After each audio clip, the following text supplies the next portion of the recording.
The Lurking Fear by H.P. Lovecraft. There's times when you're walking down the street or you're just sitting watching television and you feel something that makes the hairs on the back of your neck stick up, or maybe you just get the chills down your spine, or those things that they call goosebumps on your skin from a presence that you don't see. But remember, just 'cause you don't see it doesn't mean it isn't there. Enjoy. Chapter 1. The Shadow on the Chimney. There was thunder in the air on the night I went to the deserted mansion atop Tempest Mountain to find the Lurking Fear. I was not alone, for foolhardiness was not then mixed with that love of the grotesque and the terrible, which has made my career a series of quests for strange horrors in literature and in life. With me were two faithful and muscular men, for whom I had sent when the time came, men long associated with me in my ghastly explorations because of their peculiar fitness. We had started quietly for the village because of the reporters who still lingered about after the eldritch panic of a month before, the nightmare creeping death. Later, I thought they might aid me, but I did not want them then. Would to God I had let them share the search, that I might not have had to bear the secret alone so long. To bear it alone, for fear the world would call me mad, or go mad itself at the demon implications of the thing. Now that I am telling it anyway, lest the brooding make me a maniac, I wish I had never concealed it, for I and I only know the manner of the fear lurked on the spectral and desolate mountain. In a small motor car, we covered the miles of the primeval forest and hill until the wooded ascent checked it. The country bore an aspect more than usually sinister as we viewed it by night and without the accustomed crowds of investigators, so that we were often tempted to use the acetylene headlight despite the attention it might attract. It was not a wholesome landscape after dark, and I believe I would have noticed its morbidity even had I been ignorant of the terror that stalked there. Of wild creatures, there were none. They are wise when death leers close. The ancient lightning-scarred trees seemed unnaturally large and twisted, and the other vegetation unnaturally thick and feverish, while curious mounds and hummocks in a weedy, foliarite-pitted earth reminded me of snakes, and dead men's skulls swelled to gigantic proportions. Fear had lurked on Tempest Mountain for more than a century. This I learned at once from newspaper accounts of the catastrophe which first brought the region to the world's notice. The place is a remote, lonely elevation in the part of the Catskills where Dutch civilization once feebly and transiently penetrated, leaving behind as it receded only a few ruined mansions and a degenerate squatter population inhabiting pitiful hamlets on isolated slopes. Normal beings seldom visited the locality till the state police were formed, and even now only infrequent troopers patrol it. The fear, however, is an old tradition throughout the neighboring villages, since it is a prime topic in the simple discourse of the poor mongrels who sometimes leave their valleys to trade hand-woven baskets for such primitive necessities as they cannot shoot, raise, or make. The Lurking Fear dwelt in the shunned and deserted Martens mansion, which crowned the high but gradual eminence whose liability to frequent thunderstorms gave it the name of Tempest Mountain. For over 100 years, the antique grove-circled stone house had been the subject of stories, incredibly wild and monstrously hideous, stories of a silent, colossal, creeping death which stalked abroad in summer. With whimpering insistence, the squatters told tales of a demon which seized lone wayfarers after dark, either carrying them off or leaving them in a frightful state of gnawed dismemberment, while sometimes they whispered of blood trails toward the distant mansion. Some said the thunder called the lurking fear out of its habitation, while others said the thunder was its voice. No one outside the backwoods had believed these varying and conflicting stories, with their incoherent, extravagant descriptions of the half-glimpsed fiend, yet not a farmer or villager doubted that the Martens mansion was ghoulishly haunted. Local history forbade such a doubt, although no ghostly evidence was ever found by such investigators as had visited the building after some especially vivid tale of the squatters. Grandmothers told strange myths of the Martens specter, myths concerning the Martens family itself, its queer hereditary dissimilarity of eyes, its long, unnatural annals, and the murder which had cursed it. The terror which brought me to the scene was a sudden and portentous confirmation of the mountaineers' wildest legends. One summer night, after a thunderstorm of unprecedented violence, the countryside was aroused by a squatter stampede which no mere delusion could create. The pitiful throngs of natives shrieked and whined of the unnameable horror which had descended upon them, and they were not doubted. They had not seen it, but had heard such cries from one of their hamlets that they knew a creeping death had come. In the morning, citizens and state troopers followed the shuddering mountaineers to the place where they said the death had come. Death was indeed there. The ground under one of the squatters' villages had caved in after a lightning stroke, destroying several of the malodorous shanties, but upon this property damage was superimposed an organic devastation which paled it to insignificance. Of a possible 75 natives who had inhabited this spot, not one living specimen was visible. The disordered earth was covered with blood and human debris, bespeaking too vividly the ravages of demon teeth and talons, yet no visible trail led away from the carnage. That some hideous animal must be the cause, everyone quickly agreed, nor did any tongue now revive the charge that such cryptic deaths formed merely the sordid murders common in decadent communities. That charge was revived only when about 25 of the estimated population were found missing from the dead, and even then it was hard to explain the murder of 50 by half that number. But the fact remained that on a summer night a bolt had come out of the heavens and left a dead village whose corpses were horribly mangled, chewed, and clawed. The excited countryside immediately connected the horror with the haunted Martens mansion.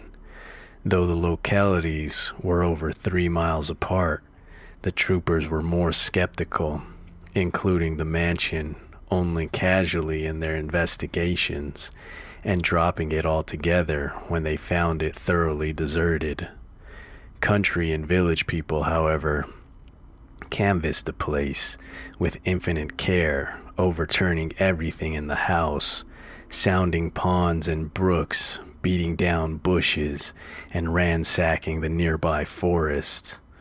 All was in vain. The death that had come had left no trace, save destruction itself. By the second day of the search, the affair was fully treated by the newspapers, whose reporters overran Tempest Mountain.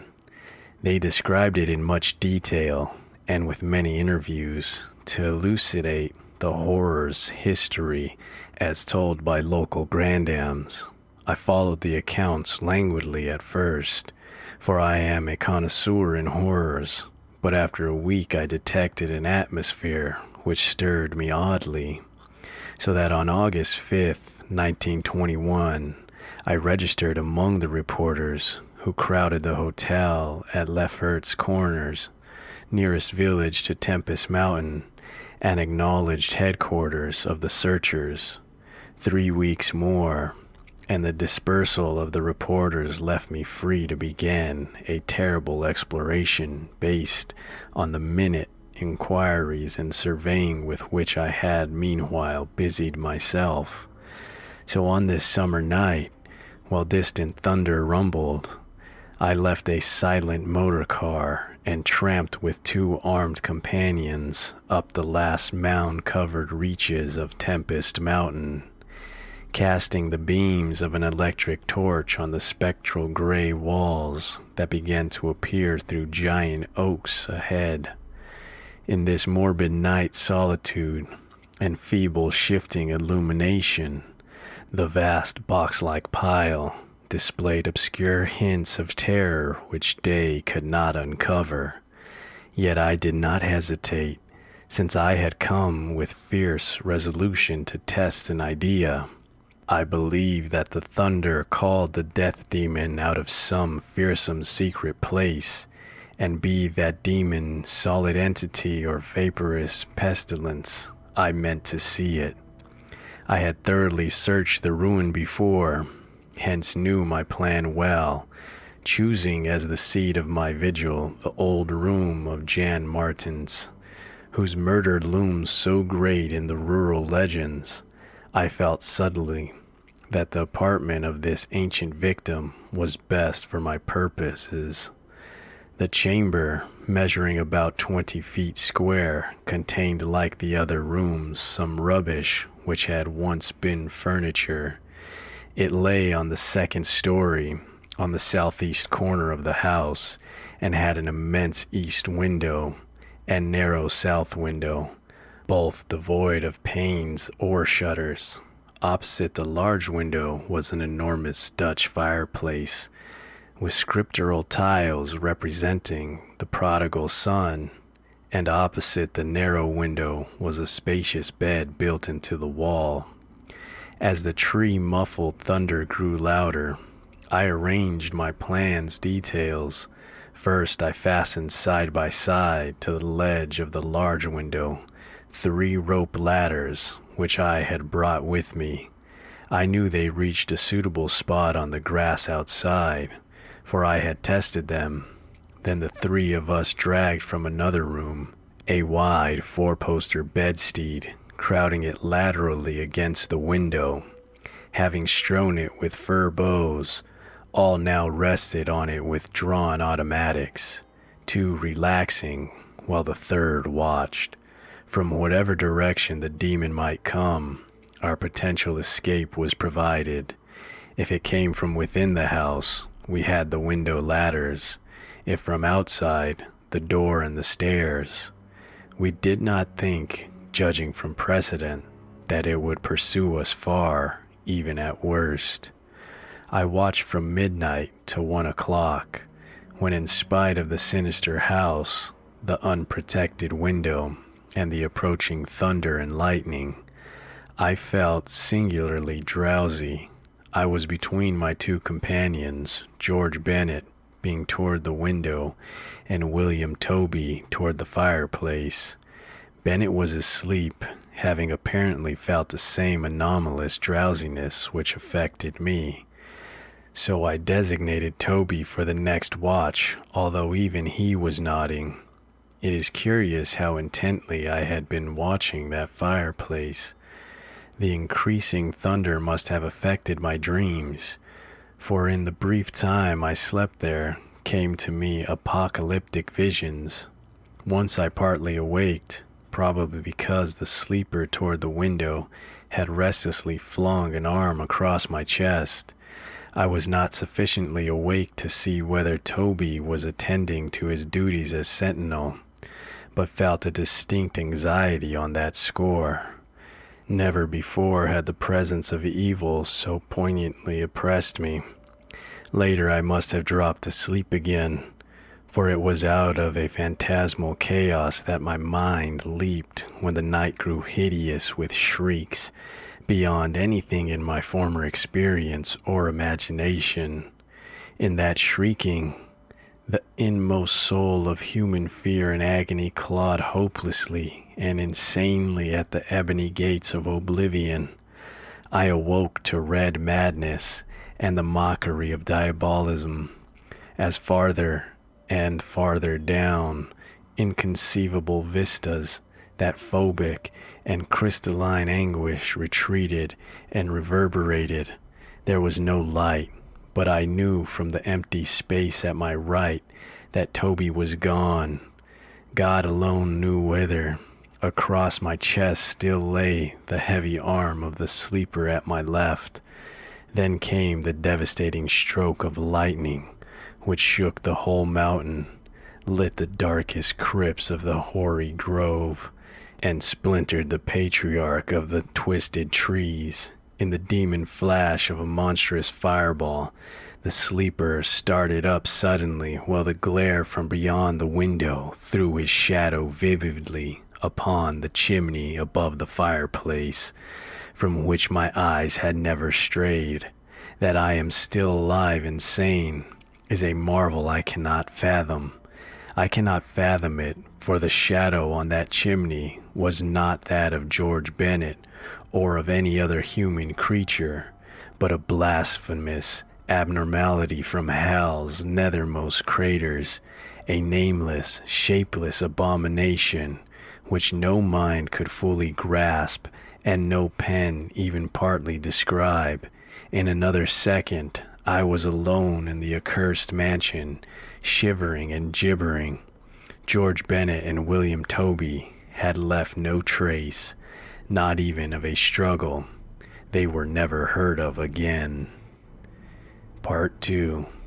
A Passer in the Storm. 4 days after that hideous experience in the forest-swashed mansion, I lay nervously exhausted in my hotel room at Lefert's Corners. I do not remember exactly how I managed to reach the motor car, start it, and slip unobserved back to the village, for I retain no distinct impression save of wild-armed Titan trees, demonic mutterings of thunder, and Coronian shadows athwart the low mounds that dotted and streaked the region. As I shivered and brooded on the casting of that brain-blasting shadow, I knew that I had at last pried out one of Earth's supreme horrors, one of those nameless blights of outer voids whose faint demon scratchings we sometimes hear on the farthest rim of space, yet from which our own finite vision has given us a merciful immunity. The shadow I had seen, I hardly dared to analyze or identify. Something had lain between me and the window that night, but I shuddered whenever I could not cast off the instinct to classify it. If it had only snarled or bayed or laughed titteringly, even that would have relieved the abysmal hideousness, but it was so silent. It had rested a heavy arm or foreleg on my chest. Obviously, it was organic, or had once been organic. Jan Martin's, whose room I had invaded, was buried in the graveyard near the mansion. I must find Bennett and Toby, if they lived. Why had it picked them and left me for the last? Drowsiness is so stifling, and dreams are so horrible. In a short time, I realized that I must tell my story to someone, or break down completely. I had already decided not to abandon the quest for the lurking fear, For in my rash ignorance it seemed to me that uncertainty was worse than enlightenment. However terrible the latter might prove to be, accordingly I resolved in my mind the best course of pursue, whom to select for my confidences, and how to track down the thing which had obliterated 2 men and cast a nightmare shadow. My chief acquaintances at Lefert's Corner had been the affable reporters, of whom several still remained to collect final echoes of the tragedy. It was from these that I determined to choose a colleague, and the more I reflected, the more my preference inclined towards one Arthur Monroe, a dark, lean man of about 35, whose education, taste, intelligence, and temperament all seemed to mark him as one not bound to conventional ideas and experiences. On an afternoon in early September, Arthur Monroe listened to my story. I saw from the beginning that he was both interested and sympathetic, and when I had finished, he analyzed and discussed the thing with the greatest shrewdness and judgment. His advice, moreover, was eminently practical, for he recommended a postponement of operations at the Martens mansion until we might become fortified with more detailed historical and geographical data. On his initiative, we combed the countryside for information regarding the terrible Martens family, and discovered a man who possessed a marvelously illuminating ancestral diary. We also talked at length with such of the mountain mongrels as had not fled from the terror and confusion to remoter slopes, and arranged to proceed our culminating task, the exhaustive and definitive examination of the mansion in the light of its detailed history, with an equally exhaustive and definitive examination of spots associated with the various tragedies of squatter legend. The results of this examination were not at first very enlightening, though our tabulation of them seemed to reveal a fairly significant trend, namely, that the number of reported horrors was by far the greatest in area, either comparatively near the avoided house or connected with it by stretches of the morbidly overnourished forest. There were, it is true, exceptions. Indeed, the horror which had caught the world's ear had happened in a treeless space, remote alike from the mansion and from any connecting woods. As to the nature and appearance of the lurking fear, nothing could be gained from the scared and witless shanty dwellers. In the same breath, they called it a snake and a giant, a thunder devil and a bat, a vulture and a walking tree. We did, however, deem ourselves justified in assuming that it was a living organism highly susceptible to electrical storms, and although certain of the stories suggested wings, we believe that its aversion for open spaces made land locomotion a more probable theory. The only thing really incompatible with the latter view was the rapidity with which the creature must have traveled in order to perform all the deeds attributed to it. When we came to know the squatters better, we found them curiously likable in many ways. Simple animals they were, gently descending the evolutionary scale because of their unfortunate ancestry and stultifying isolation. They feared outsiders, but slowly grew accustomed to us, finally helping vastly when we beat down all the thickets and tore out all the partitions of the mansion in our search for the lurking fear. When we asked them to help us find Bennett and Toby, they were truly distressed, for they wanted to help us, yet knew that these victims had gone as wholly out of the world as their own missing people. that great numbers of them had actually been killed and removed, just as the wild animals had long been exterminated. We were, of course, thoroughly convinced, and we waited apprehensively for further tragedies to occur.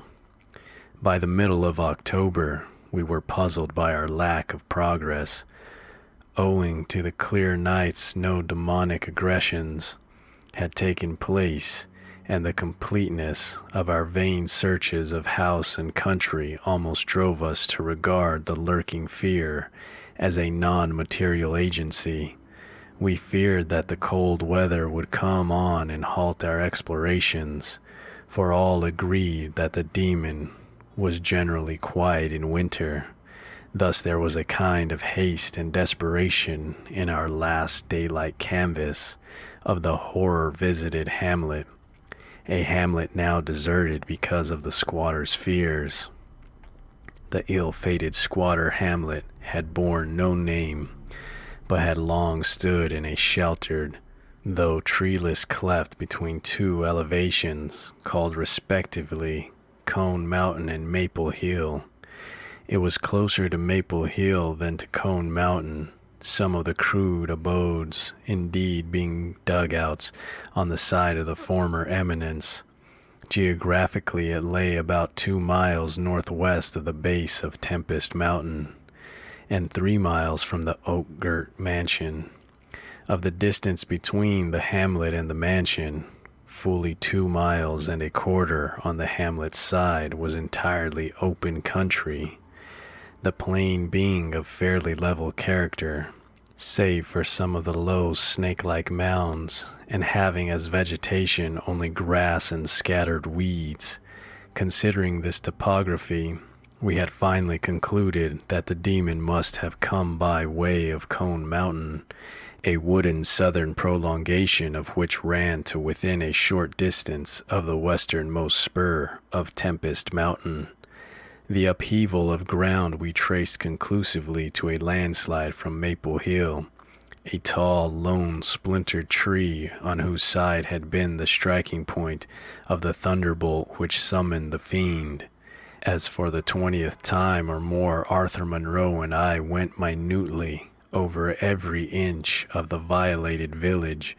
We were filled with a certain discouragement, coupled with vague and novel fears.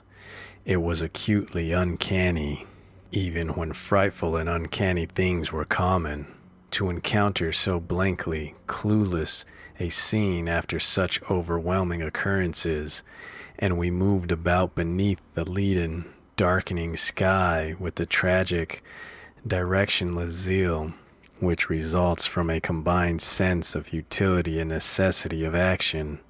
Our care was gravely minute. Every cottage was again entered, every hillside dug out again, searched for bodies, every thorny foot of adjacent slope again scanned for dens and caves, but all without result. And yet, as I have said, vague new fears hovered menacingly over us, as if giant bat-winged griffins squatted invisibly on the mountain tops and leered with Abaddon eyes that had looked on trans-cosmic gulfs. As the afternoon advanced, it became increasingly difficult to see, and we heard the rumble of the thunderstorm gathering over Tempest Mountain.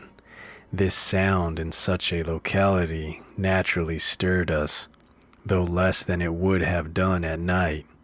As it was, we hoped desperately that the storm would last until well after dark, and with that hope turned from our aimless hillside, searching toward the nearest inhabited hamlet to gather a body of squatters as helpers in the investigation.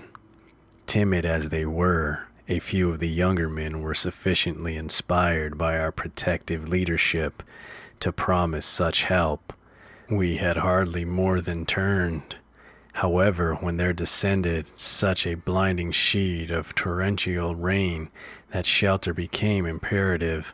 The extreme, almost nocturnal darkness of the sky caused us to stumble sadly, but guided by the frequent flashes of lightning and by our minute knowledge of the hamlet, we soon reached the least porous cabin of the lot, a heterogeneous combination of logs and boards whose still existing door and single tiny window both faced Maple Hill. Barring the door after us against the fury of the wind and rain, we put in place the crude window shutter, which our frequent searchers had taught us where to find. It was dismal sitting there on rickety boxes in the pitchy darkness, but we smoked pipes and occasionally flashed our pocket lamps about. Now and then we could see the lightning through the cracks in the wall. The afternoon was so incredibly dark that each flash was extremely vivid. The storm vigil reminded me shudderingly of my ghastly night on Tempest Mountain. My mind turned to that odd question which had kept recurring ever since the nightmare thing had happened, and again I wondered why the demon, approaching the three watchers either from the window or the interior, had begun with the men on each side and left the middleman till the last, when the Titan fireball had scared it away. Why had it not taken its victims in natural order, with myself second, from whichever direction it had approached? With what manner of far-reaching tentacles did it prey? Or did it know that I was the leader, and save me for a fate worse than that of my companions? In the midst of these reflections, as if dramatically arranged to intensify them, there fell near by a terrific bolt of lightning, followed by the sound of sliding earth. At the same time, the wolfish wind rose to demonic crescendos of ululations. We were sure that the lone tree on Maple Hill had been struck again, and Monroe rose from his box and went to the tiny window to ascertain the damage. When he took down the shutter, the wind and rain howled deafeningly in, so that I could not hear what he said, but I waited while he leaned out and tried to fathom nature's pandemonium. Gradually, a calming of the wind and dispersal of the unusual darkness told of the storm's passing. I had hoped it would last into the night to help our quest, but a furtive sunbeam from a knothole behind me removed the likelihood of such a thing, suggesting to Monroe that we had better get some light even if more showers came. I unbarred and opened the crude door.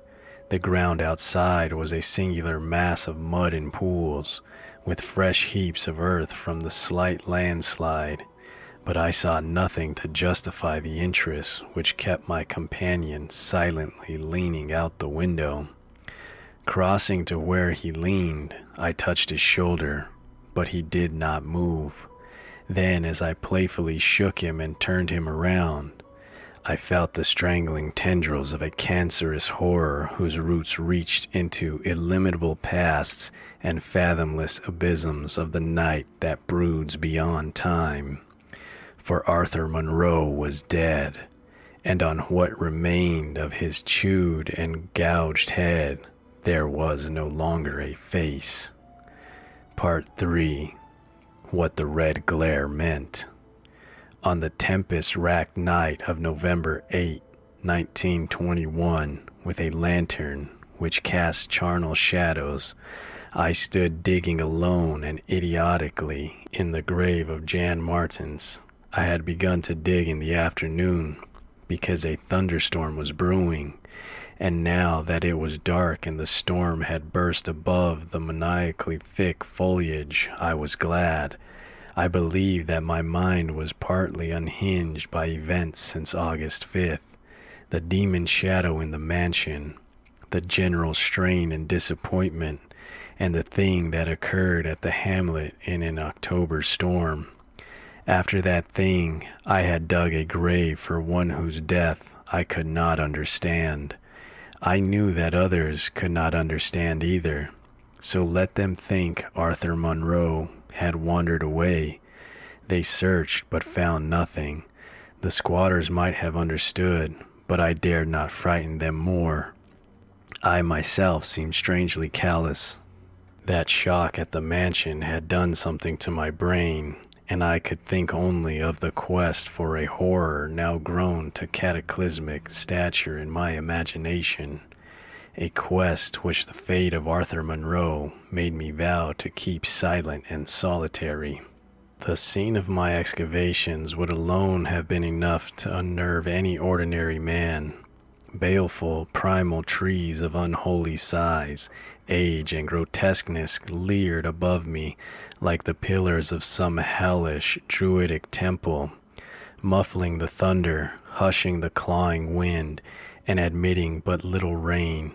Beyond the scarred trunks in the background, illumined by faint flashes of filtered lightning, rose the damp, ivied stones of the deserted mansion, while somewhat nearer was the abandoned Dutch garden, whose walks and beds were polluted by white, fungus, fotide, overnourished vegetation that never saw full daylight. And nearest of all was the graveyard, where deformed trees tossed insane branches as their roots displaced unhollowed slabs and sucked venom from what lay below.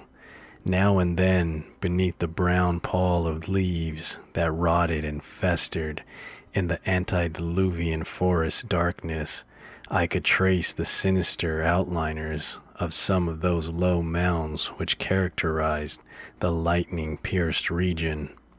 History had led me to this archaic grave.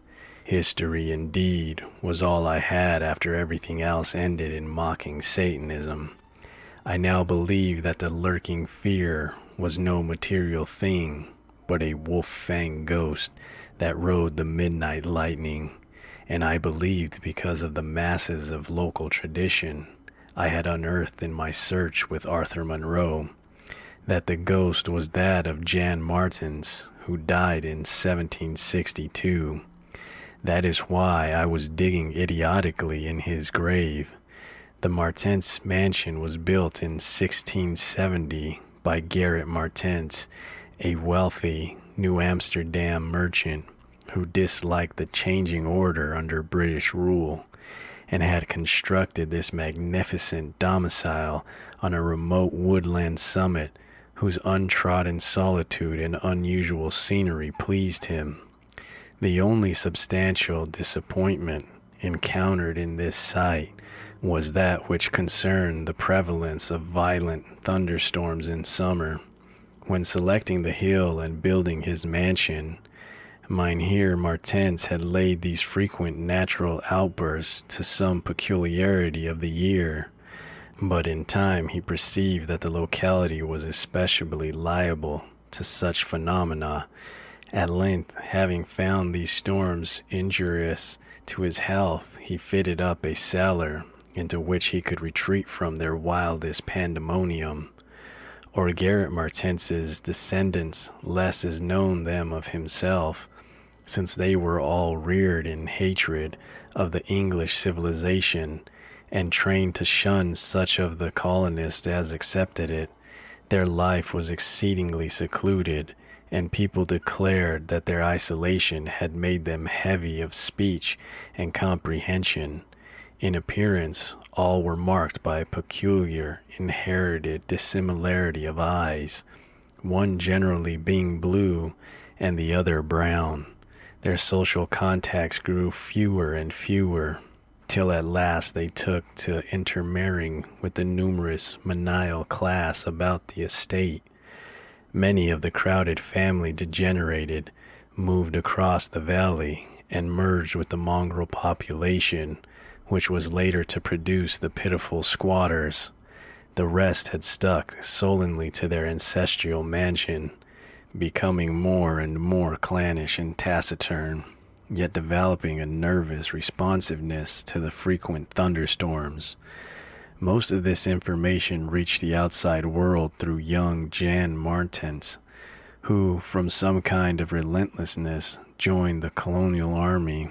When news of an Albany convention reached Tempest Mountain, he was the first of Gerrit's descendants to see much of the world, and when he returned in 1760, after 6 years of campaigning, he was hated as an outsider by his father, uncles, and brothers. In spite of his dissimilar Martens eyes, no longer could he share the peculiarities and prejudices of the Martenses, while the very mountain thunderstorms failed to intoxicate him as they had before. Instead, his surroundings depressed him, and he frequently wrote to a friend in Albany of plans to leave the paternal roof. In the spring of 1763, Jonathan Gifford, the Albany friend of Jan Martens, became worried by his correspondent's silence, especially in view of the conditions and the quarrels at the Martens mansion. Determined to visit Jan in person, he went into the mountains on horseback. His diary states that he reached Tempest Mountain on September 20, finding the mansion in great decrepitude.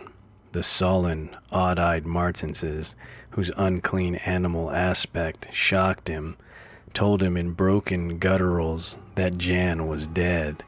He had then insisted, been struck by lightning the autumn before, and now lay buried behind the neglected sunken gardens. They showed the visitor the grave, barren and devoid of markers. Something in the Martenses' manner gave Gifford a feeling of repulsion and suspicion, and a week later he returned with spade and mattock to explore the sepulchral spot.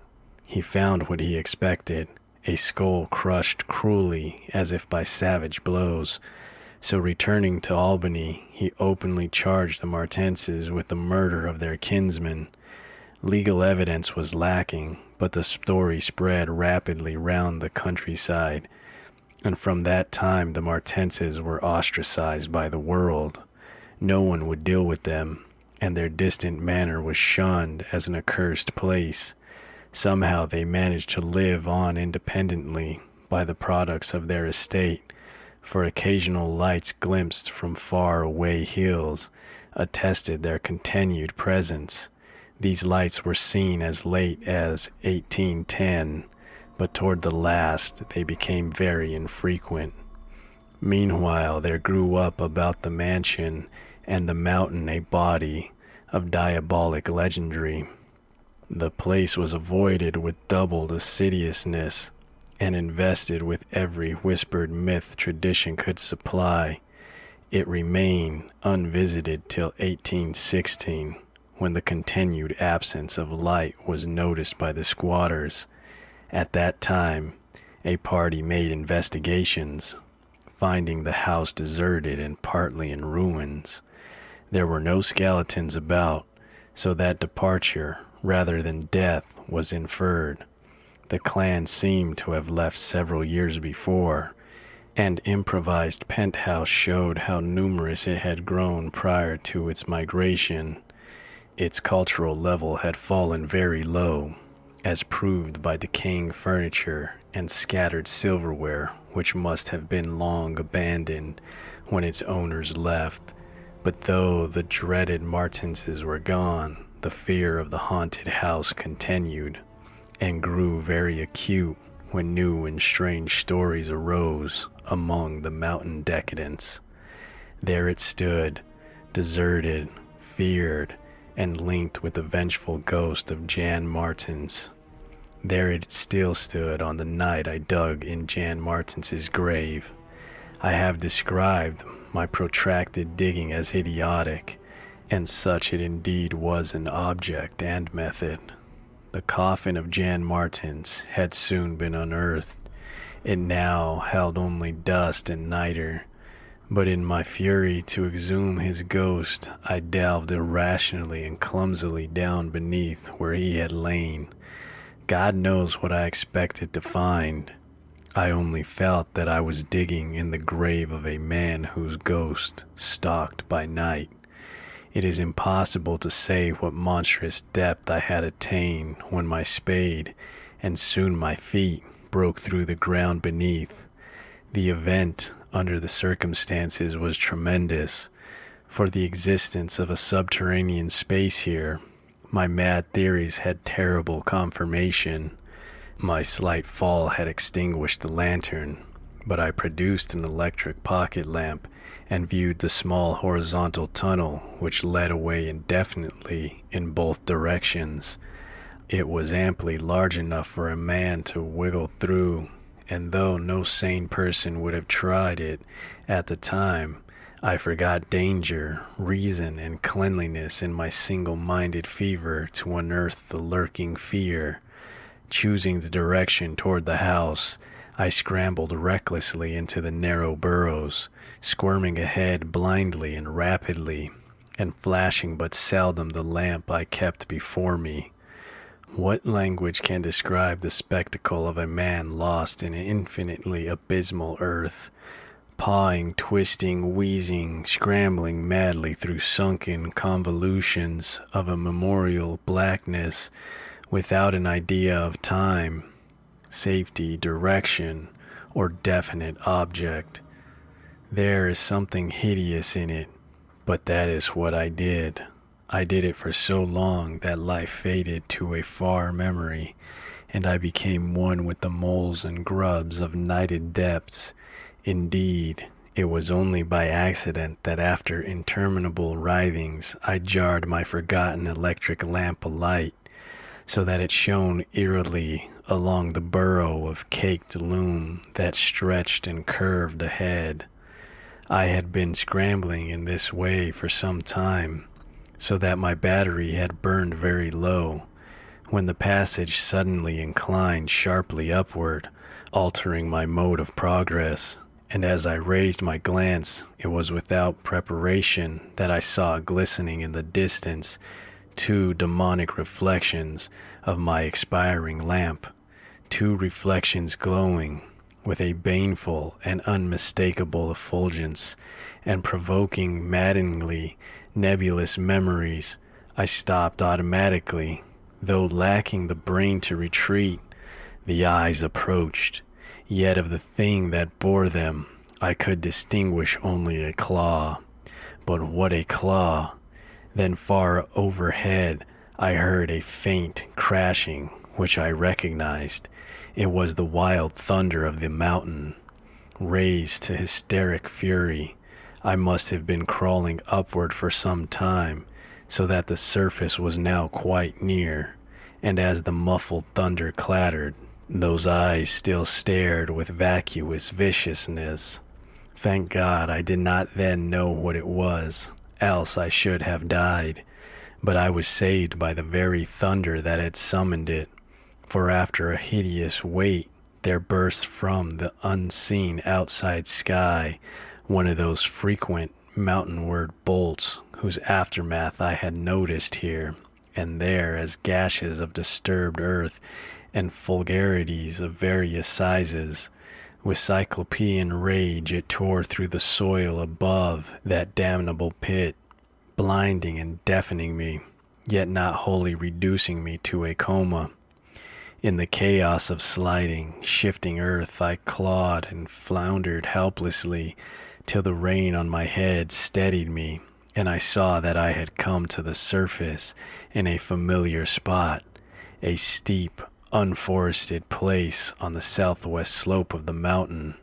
Recurrent sheets, lightnings illumined the tumbled ground and the remains of the curious low hummock which had stretched down from the wooded higher slope, but there was nothing in the chaos to show my place of egress from the lethal catacomb. My brain was as great a chaos as the earth, and as a distant red glare burst on the landscape from the south, I hardly realized the horror I had been through. But when 2 days later the squatters told me what the red glare meant, I felt more horror than that which the mold burrow and the claw and eyes had given. More horror because of the overwhelming implications.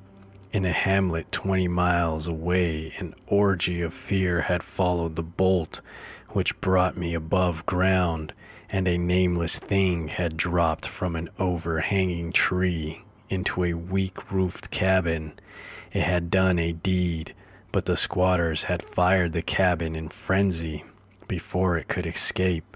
It had been doing that deed at the very moment the earth caved in on the thing with the claw and eyes. Part 4. The Horror in the Eyes.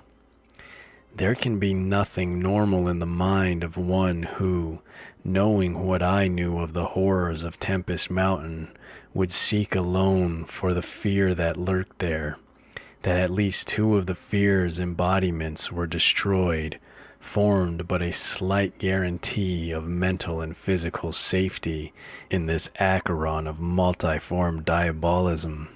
Yet I continued my quest with even greater zeal as events and revelations became more monstrous.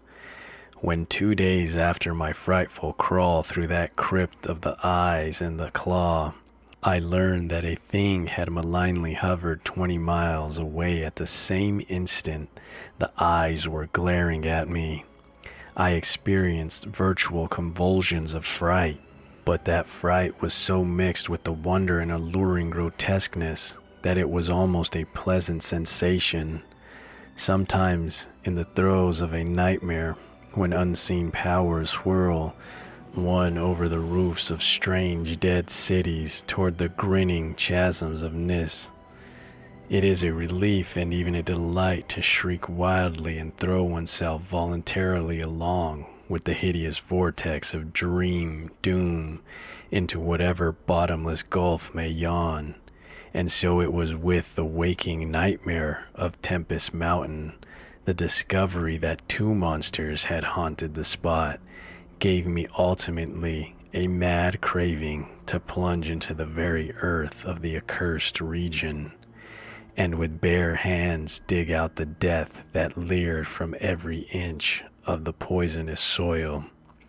As soon as possible, I visited the grave of Jan Martins and dug vainly where I had dug before.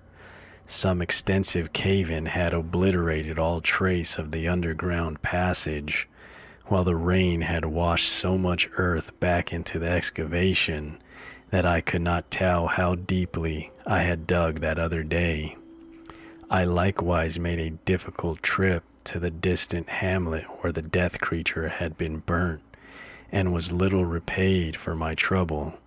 In the ashes of the fateful cabin, I found several bones, but apparently none of the monsters. The squatters said the thing had had only 1 victim, but in this I judged them inaccurate, since besides the complete skull of a human being, there was another bony fragment which seemed certainly to have belonged to a human skull at some time. Though the rapid drop of the monster had been seen, no one could say just what the creature was like. Those who had glimpsed it called it simply a devil. Examining the great tree where it had lurked, I could discern no distinctive marks. I tried to find some trail into the black forest, but on this occasion could not stand the sight of those morbidly large boles, or of those vast serpent-like roots that twisted so malevolently before they sank into the earth. My next step was to re-examine the microscopic care, the deserted hamlet where death had come most abundantly, and where Arthur Monroe had seen something he never lived to describe. Though my vain previous searches had been exceedingly minute, I now had new data to test, for my horrible grave crawl convinced me that at least one of the phases of the monstrosity had been an underground creature. This time, on the 14th of November, my quest concerned itself mostly with the slopes of Cone Mountain and Maple Hill, where they overlooked the unfortunate hamlet, and I gave particular attention to the loose earth of the landslide region on the latter eminence. The afternoon of my search brought nothing to light, and dusk came as I stood on Maple Hill, looking down at the hamlet and across the valley to Tempest Mountain. There had been a gorgeous sunset, and now the moon came up, nearly full and shedding a silver flood over the plain. the distant mountainside, and the curious low mounds that rose here and there. It was a peaceful, Arcadian scene, but knowing what it hid, I hated it. I hated the mocking moon, the hypocritical plain, the festering mountain, and those sinister mounds. Everything seemed to me tainted with a loathsome contagion and inspired by a noxious alliance with distorted hidden powers. Presently, as I gazed abstractedly at the moonlit panorama, my eye became attracted by something singular in the nature and arrangement of a certain topographical element. Without having any exact knowledge of geology, I had from the first been interested in the odd mounds and hummocks of the region. I had noticed that they were pretty widely distributed around Tempest Mountain, though less numerous on the plain than near the hilltop itself, where prehistoric glaciation had doubtless found feebler opposition to its striking and fantastic caprices. Now, in the light of the low moon, which cast long weird shadows, it struck me forcibly that the various points and lines of the mound system had a peculiar relation to the summit of Tempest Mountain. That summit was undeniably a center from which the lines or rows of points radiated indefinitely and irregularly, as if the unwholesome Martense mansion had thrown visible tentacles of terror. The idea of such tentacles gave me an unexplained thrill, and I stopped to analyze my reason for believing these mounds glacial phenomena.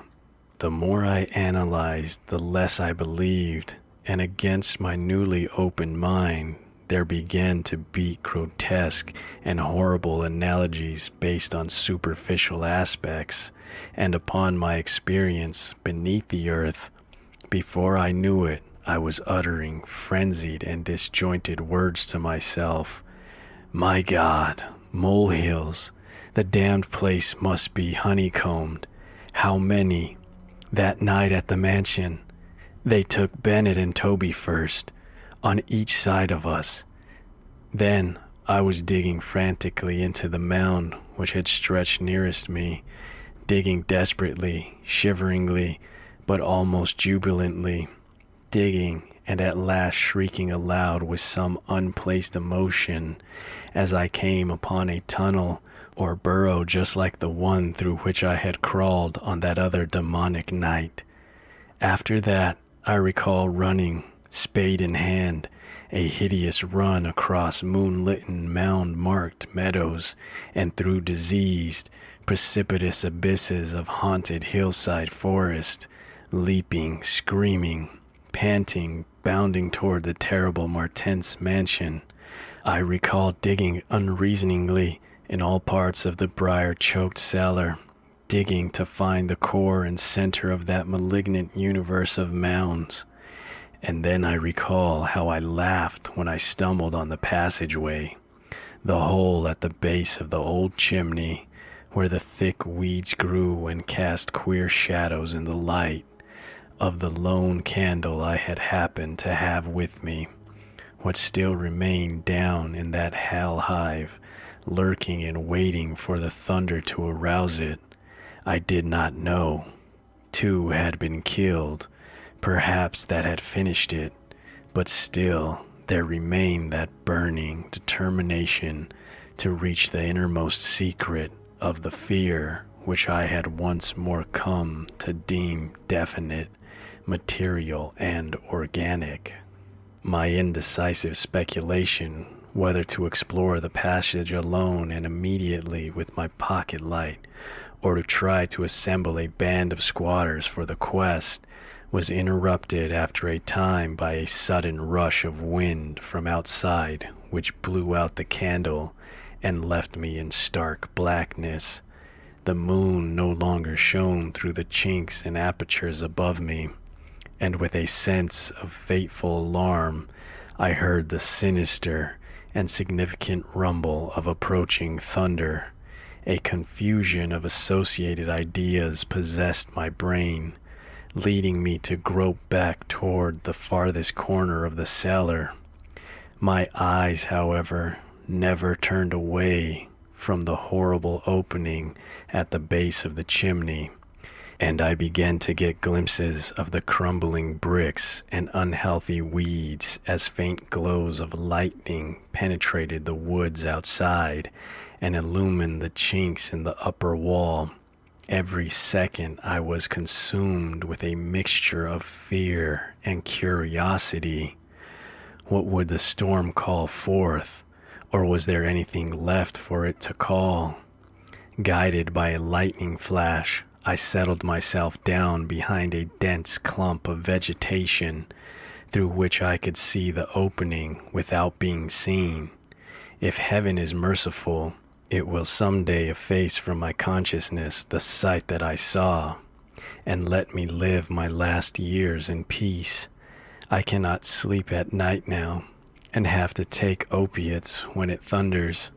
The thing came abruptly and unannounced, a demon, rat-like scurrying from pits remote and unimaginable, a hellish panting and stifled grunting, and then from that opening beneath the chimney, a burst of multitudinous and leprous life, a loathsome, night-spawned flood of organic corruption, more devastatingly hideous than the blackest conjurations of mortal madness and morbidity, seething, stewing, surging, bubbling like serpents' slime. It rolled up and out of that yawning hole, spreading like a septic contagion and streaming from the cellar at every point of egress, streaming out to scatter through the accursed midnight forests and strew fear, madness, and death. God knows how many there were. There must have been thousands. To see the stream of them in that faint, intermittent lightning was shocking. When they had thinned out enough to be glimpsed as separate organisms, I saw that they were dwarfed, deformed, hairy devils or apes, monstrous and diabolic caricatures of the monkey tribe. They were so hideously silent. There was hardly a squeal when one of the last stragglers turned with the skill of long practice to make a meal in a custom fashion on a weaker companion. Others snapped up what it left and ate with slavering relish. Then, in spite of my days of fright and disgust, my morbid curiosity triumphed, and as the last of the monstrosities oozed up alone from that nether world of unknown nightmare, I drew my automatic pistol and shot it under cover of the thunder, shrieking, slithering, torrential shadow of red, vicious madness, chasing one another through endless, ensanguined corridors of purple, fulgurous sky, formless phantasms and kaleidoscopic mutations of a ghoulish, remembered scene, forests of monstrous, overnourished oaks with serpent roots twisting and sucking unnameable juices from an earth verminous with millions of cannibal devils, mound-like tentacles groping from underground nuclei of polypus perversion, insane lightning over malignant ivied walls and demon arcades choked with fungus vegetation. Heaven be thanked for the instinct which led me unconscious to places where men dwell, to the peaceful village that slept under the calm stars of clearing skies. I had recovered enough in a week to send to Albany for a gang of men to blow up the Martens mansion and the entire top of Tempest Mountain with dynamite, stop up all the discoverable mound burrows, and destroy certain overnourished trees whose very existence seemed an insult to sanity. I could sleep a little after they had done this, but true rest will never come as long as I remember that nameless secret of the lurking fear. The thing will haunt me, for who can say the extermination is complete, and that analogous phenomena do not exist all over the world? Who can, with my knowledge, think of the earth's unknown caverns without a nightmare dread of future possibilities? I cannot see a well or a subway entrance without shuddering. Why cannot the doctors give me something to make me sleep, or truly calm my brain when it thunders? What I saw in the glow of my flashlight after I shot the unspeakable straggling object was so simple that almost a minute elapsed before I understood and went delirious. The object was nauseous, a filthy, whitish gorilla thing with sharp yellow fangs and matted fur. It was the ultimate product of mammalian degeneration, the frightful outcome of isolated spawning, multiplication and cannibal nutrition above and below the ground, the embodiment of all the snarling chaos and grinning fear that lurked behind life.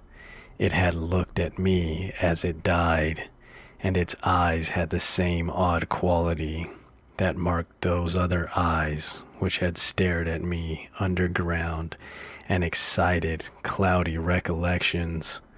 One eye was blue, the other brown. They were the dissimilar Martense eyes of the old legends, and I knew in one inundating cataclysm of voiceless horror what had become of that vanished family, the terrible and thunder-crazed house of Martense.